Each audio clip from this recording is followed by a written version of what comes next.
Hey everybody, Dave Lindbergh in Hong Kong with another episode of THD Podcast. Thanks for tuning in.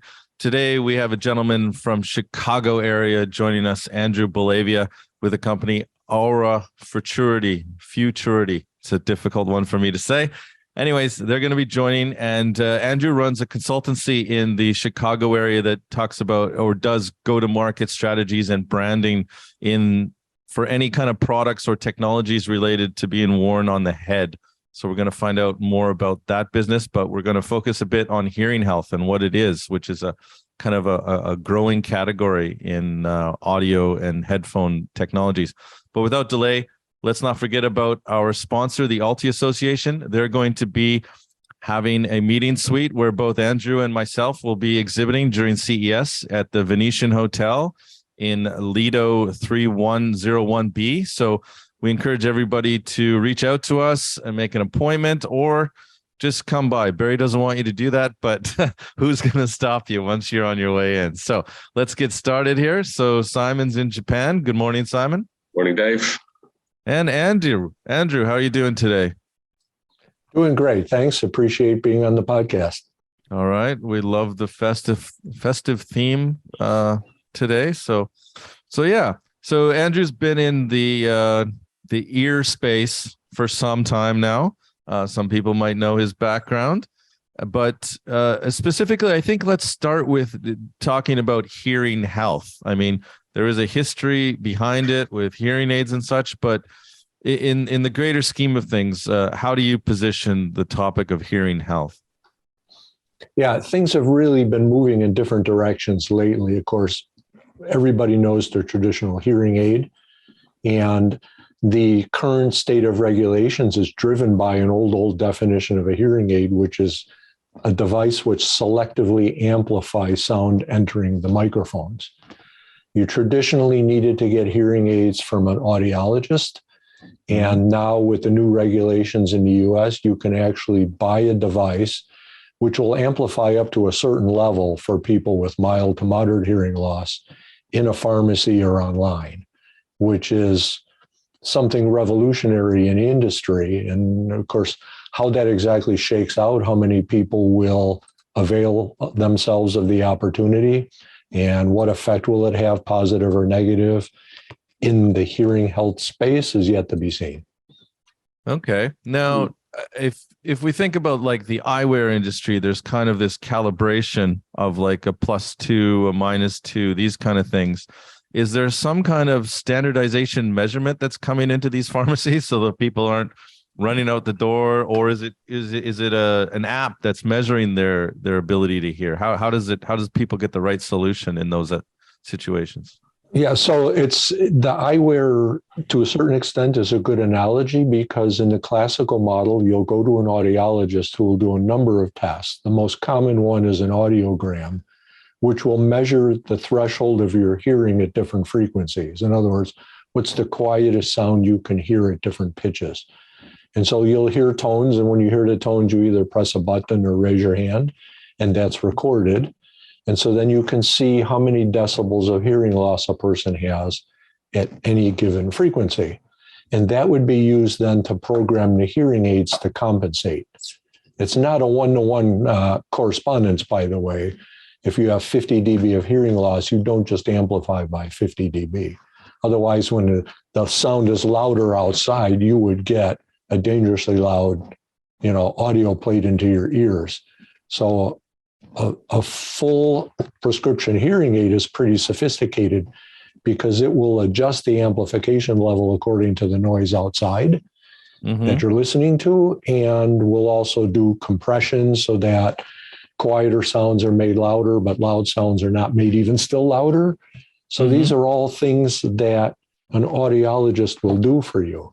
So in the context of OTC, there are two styles. One just simply has a few selections. You might have 4 different modes you can try. And the other is truly programmable, what they call self-fit, where indeed you take your smartphone and you perform an app-based hearing test, and it then programs the hearing aids. Okay. Now beyond the kind of, we don't need to talk too much about the regulatory changes, which I think is just kind of a move by government. But I think what might be interested from a technology point of view is, as I understand it, historically, some of the signal processing that you talk about, like in terms of adjusting the volume, was very proprietary to these hearing aid companies. Like they were having their own signal processing chips. Is that correct? And so was that creating a barrier to entry beyond the government barriers? Well, the answer is yes. And until hearables, true wireless hearables developed, the answer was definitely a yes. I mean, there were people doing it with neck bands. For example, Bose's first self-fitting device, the one which they actually used to create the category with the FDA, was a neck band. But neck bands aren't particularly popular for people when they're going out to restaurants and whatnot. So never achieved a lot of success, but that was the state of technology at the time to put it in a neck band. And now you can do some of these functions in a TWS device. And as you know from talking with Gary Spittle, I just listened to that podcast very recently. The technology, the processing technology in earbuds is advancing by leaps and bounds. But at this point, you still cannot get the whole mix of features that a hearing aid provides in a true wireless hearable device. So for example, if you take a typical hearing aid, they're very small. They'll sit behind your ears or within your ear. You can't really even see them. And at the same time, the rechargeable versions will give you 18 hours plus battery life, be Bluetooth connected, and the audio processor will have up to, say, 25 or 30 different bands. So you can think of it as a 30-band equalizer, each with its own gain and compression settings possible. So imagine not just having a compressor to prevent loud sounds from getting too loud, but you have one running on each of those individual bands, which are required, especially when you get into more severe hearing losses. The audiologist really has to tweak the gain and the compression settings at each band in order to make sure you can hear it your best. Because when your ear is severely impaired, you can't just drive it indiscriminately. You can get to the point where the amplification is too high in the slices where you're more severe, and you'll get distortion, which sounds a little bit like speaker distortion, but it's actually your ear doing it. Wow. And so that sort of sophistication with the long battery life and discrete size is still not popular or still not possible in a true wireless. But when you think about people with milder hearing loss, it's usually situational. You're fine in your home when it's quiet.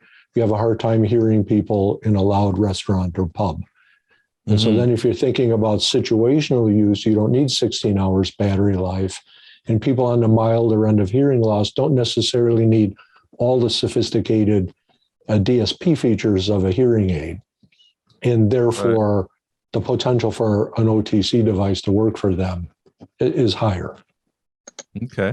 Now, beyond the ICs, so historically were the ICs, were they bespoke for like these Willem Demont and these kind of companies, or were they having something? Were they?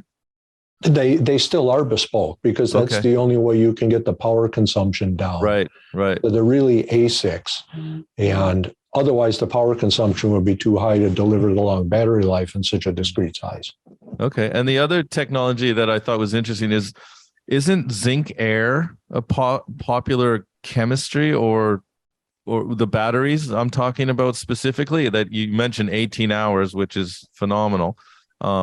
You talk a bit more about that battery technology. Is that unique? Will that transfer over to consumer products, or where do you see that going? Yeah, I don't see, and battery technology is not my strong suit, but what I understand is that the zinc air battery will give you very long life, but it can't deliver high currents. Okay. And that's fine for a hearing aid. And non-rechargeable hearing aids can get 5 days out of a zinc air battery. Right. But the more and more hearing aids are going to rechargeable, just like a true wireless earphone. Right. And there the requirement is to deliver 18 hours plus, so you can wear them all day and then charge them overnight. So you wouldn't be able to power like a Bluetooth radio or something like that and add the hearing amplification requirements. Well, so the zinc air battery hearing aids will drive Bluetooth in a Bluetooth connected hearing aid, but it does cost you in life. It does cost you. And you'll get noticeably lower life out of the batteries if you run the Bluetooth a lot. And this is where rechargeables are coming in handy. My devices, for example, well, I'm streaming to them now, listening to the audio, streaming through them now. Mm-hmm. And if I do podcasts or phone calls or what have you, I can be hours of Bluetooth every day while using them for their hearing function, and I'll still get 18 hours battery life out of them. So it's enough. It only has to last until I go to sleep. Okay. So would there be any other technologies from the history, like beyond the DSP power that's needed and battery power that's needed? Is there anything else that's unique in maybe the balanced armature technology or something about hearing aids that we might see transfer over into consumer? So you're seeing some of that already. You're right. The balanced armature receiver is used in hearing aids because of the small size, low power consumption, and high output. But their use in hearable devices is a little bit different because in exchange for the very small size, which allows you to, for example, put the receiver directly in the ear, or the balanced armature speaker in the hearing aid world, they're called receivers. Mm-hmm. It's not possible to get enough output to drive effective ANC with them. Okay. And so when you see a device which is also expected to play music and have ANC, we'll typically use a dynamic speaker, sometimes in a two-way configuration. So you'll have a very small balanced armature tweeter, but then you'll have the dynamic speaker as a woofer to be able to drive the high output needed for ANC. Okay.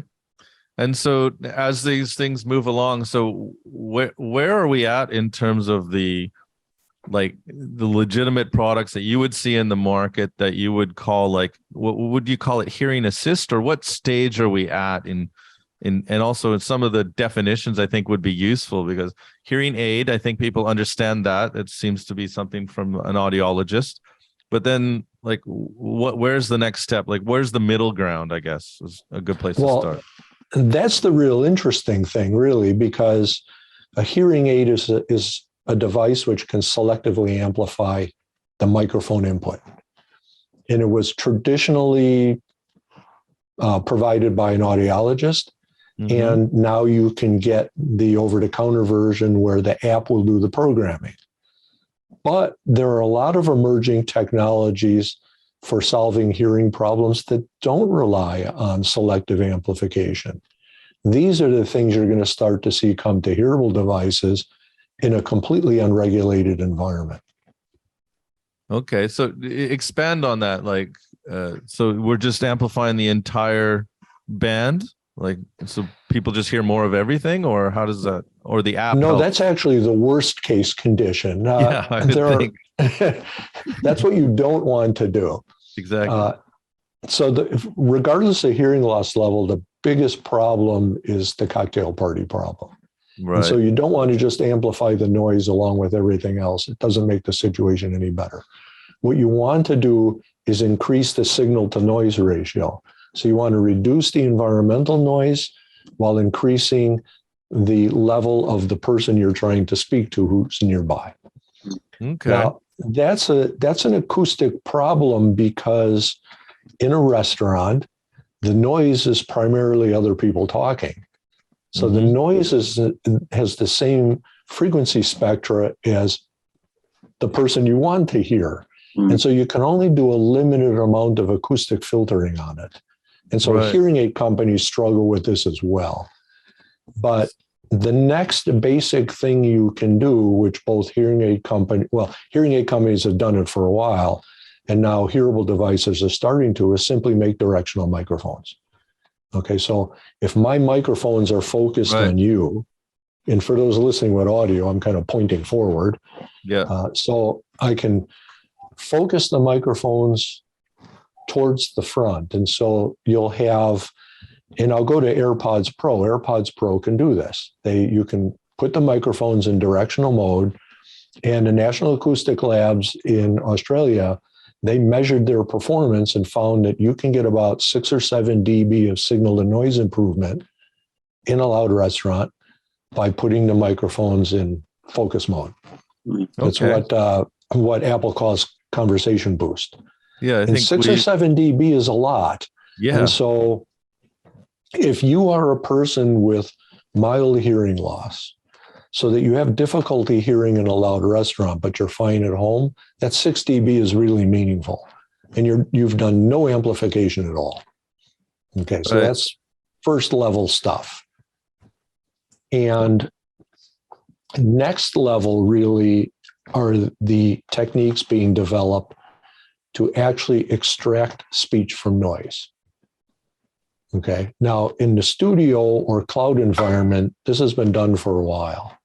For example, you can use, in conjunction with your PC, software called Crisp to filter out background noises. Many of the online platforms like Zoom, which we're using now, do that in the cloud server side, so that if a dog starts barking behind me here, that will be denoised and you won't hear it on your side. Well, there are people working on getting that in the ear.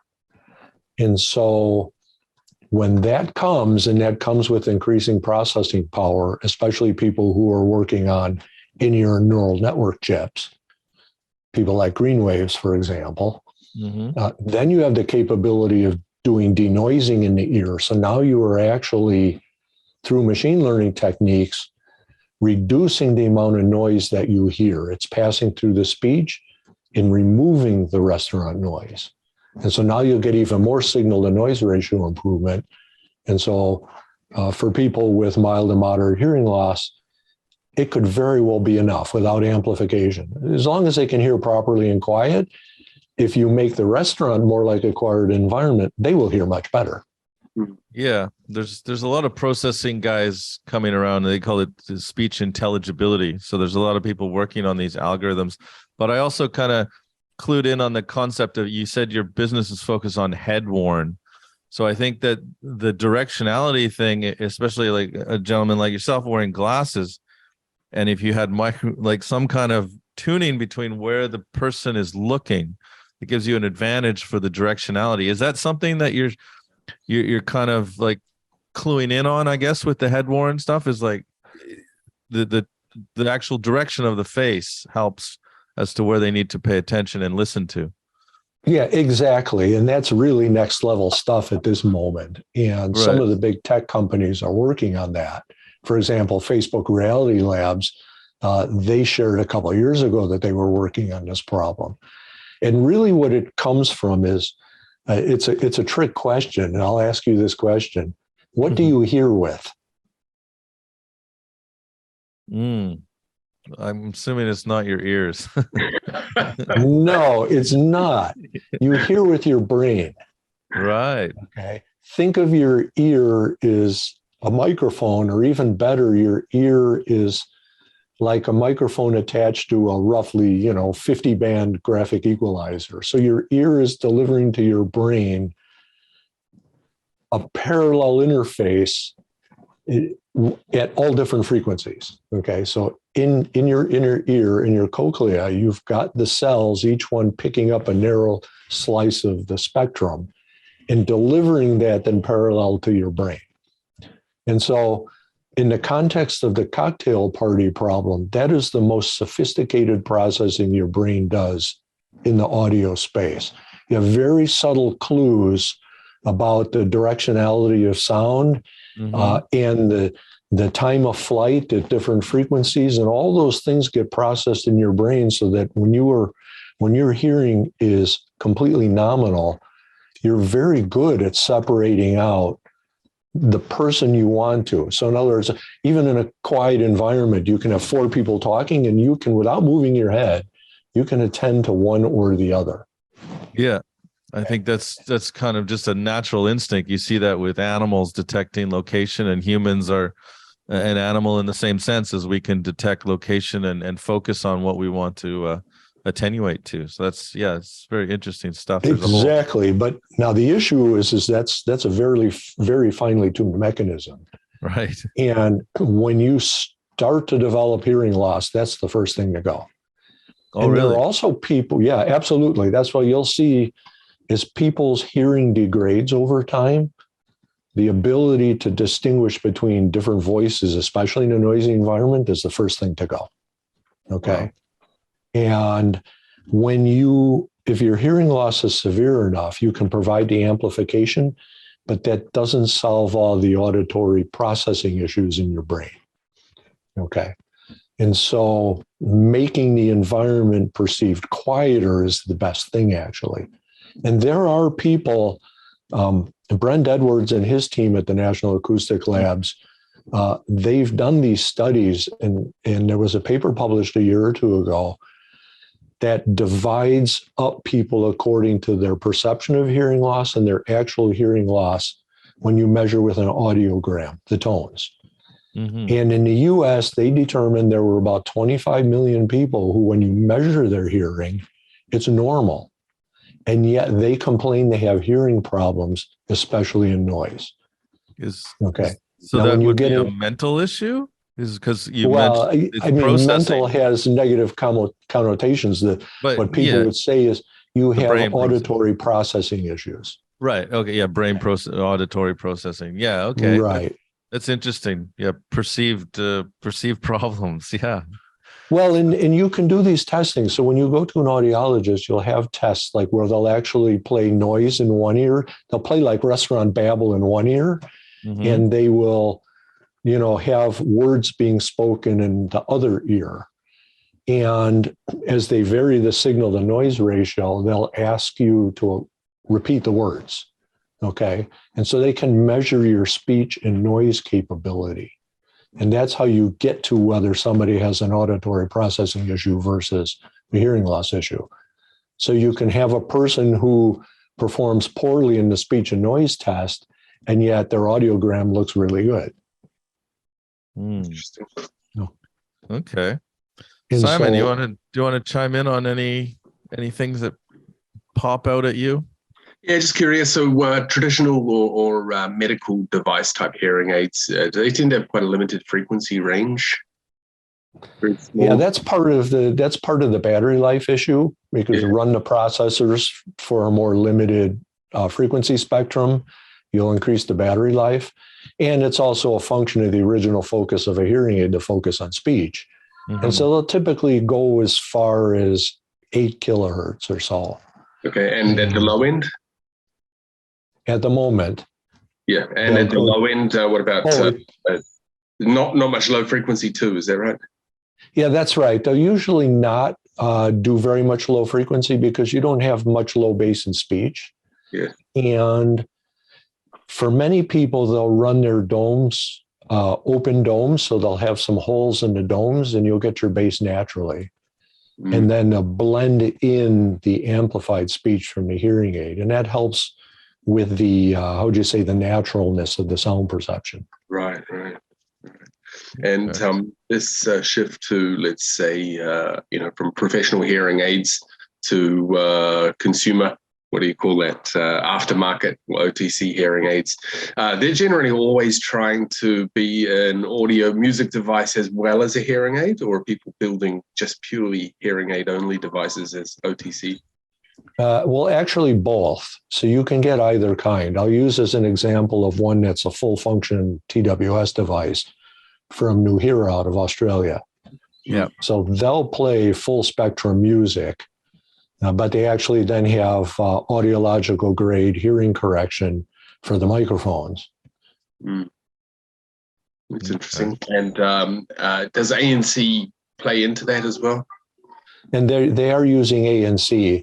And that's one of the techniques you can use to help get the noise level down. If you have a sealed ear in ANC, then you're killing a lot of the babble and then letting the microphones, especially when they're in focus mode, concentrate on the sounds in front of a person.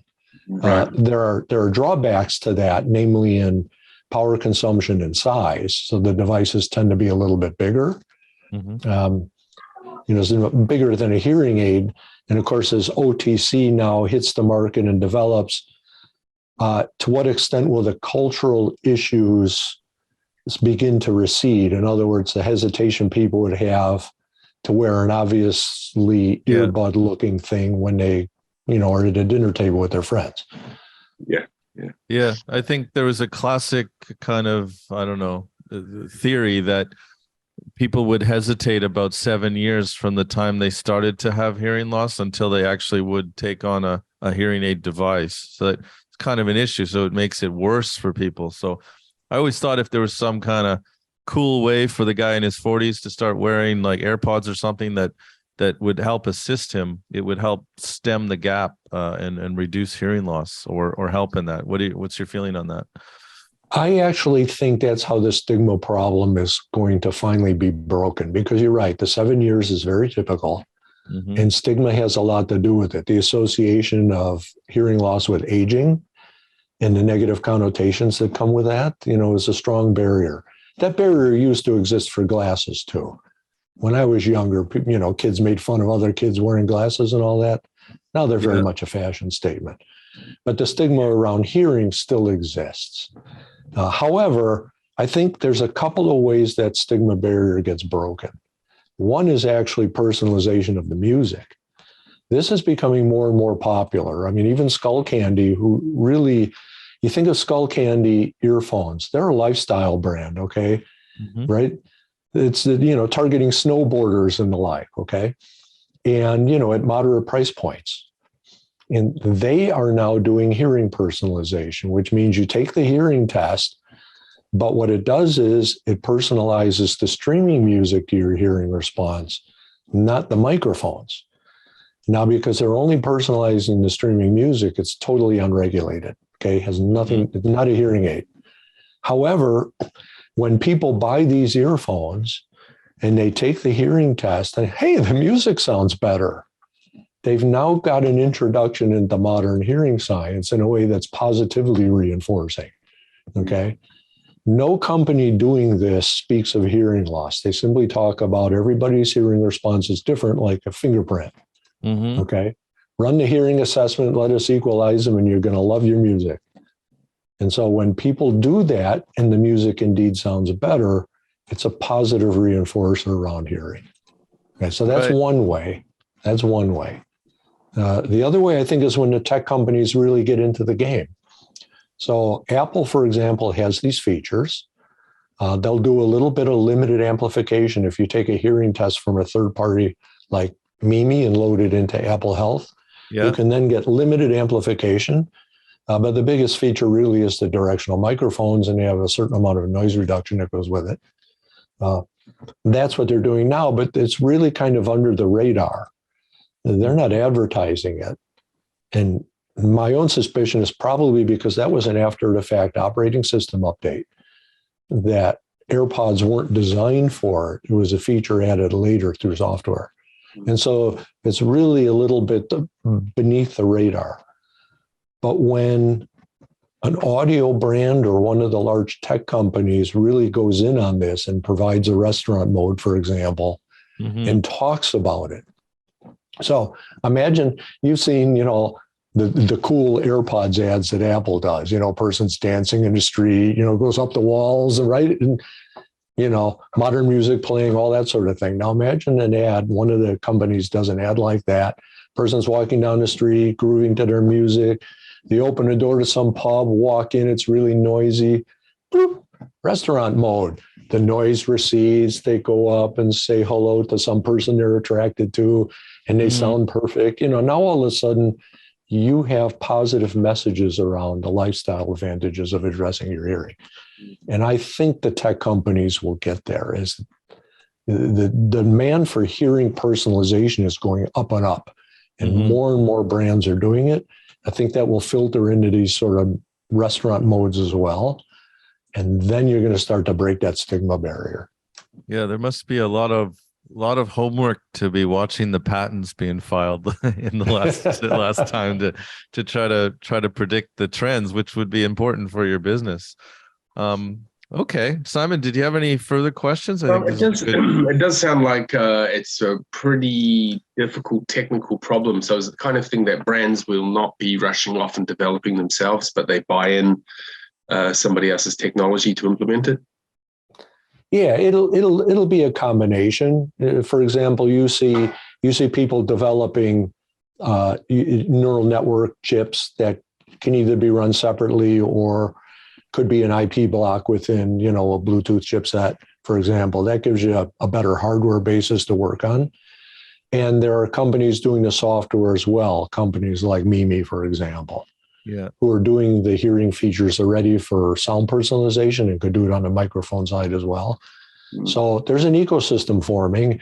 And I'll add to that, since you had the conversation with Gary Spittle very recently, was that if it truly comes to pass with companies like Sonical and Bragi's working on this too, if it truly comes to pass that you end up with an operating system for your ear, now you've democratized access to the ear, and it'll open it up for other companies to innovate through software.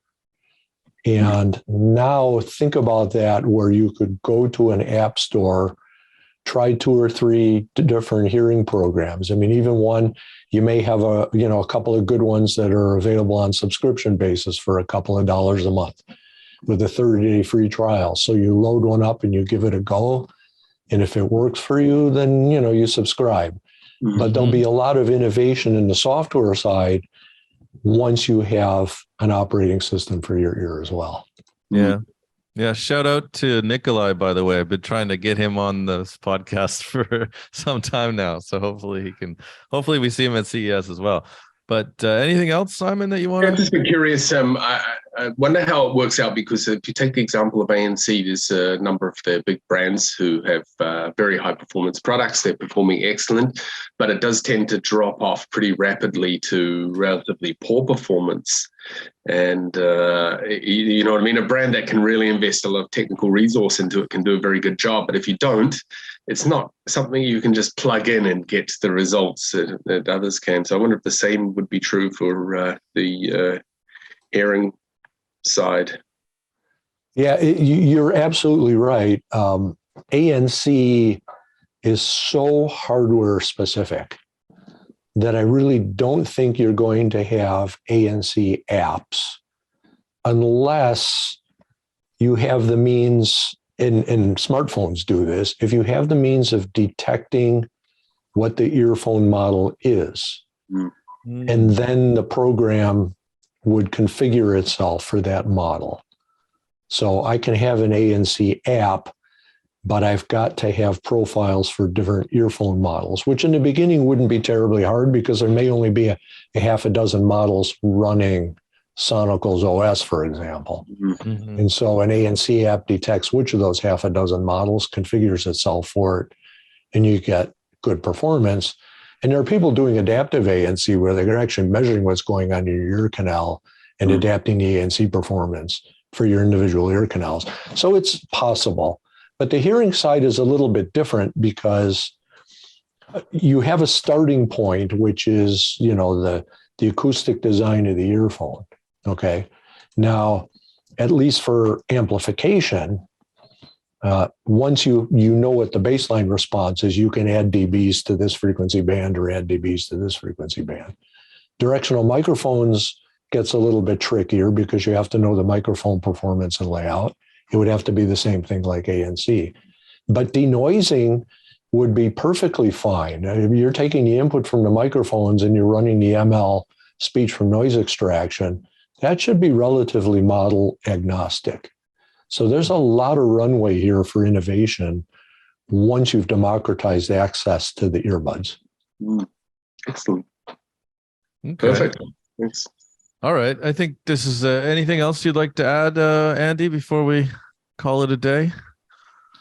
I think we've really covered some good ground here. I'll only add that a lot of these topics I talked about in an article I wrote for Audio Express, which is coming out imminently and probably will be out before this is published because it's the pre-CES issue. And speaking of CES, yes, I'd be delighted to meet with people at CES. I don't have an exhibit table there. I'm using it as a meeting space. And so I may also be at meetings in other locations, but it's easy to schedule a meeting if someone would like.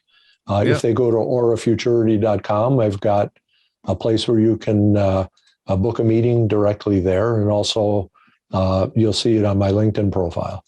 All right. So yeah, we'll put that LinkedIn profile in the description below, and make sure everybody who can gets out to see us at CES. It's the Alti Suite it's going to be like a buffet of embedded tech and specialty guys related to audio industry. So it's going to be good. So look forward to seeing you there, Andy. And I guess thanks, Simon. You won't be there this year, but I believe Zoomy Systems will have a presence there. So we'll be demoing the Zoomy tester in that Alti Suite as well. So anyways, enough commercialism here. Let's wrap it up. So Andy, thanks for joining us. Have a Merry Christmas, all that jazz, and we'll see you next year. And thanks, Simon. So like, subscribe, share, and we'll see you on the next episode. Thanks, everybody. See you later. Thank you. See you in a few weeks. Bye.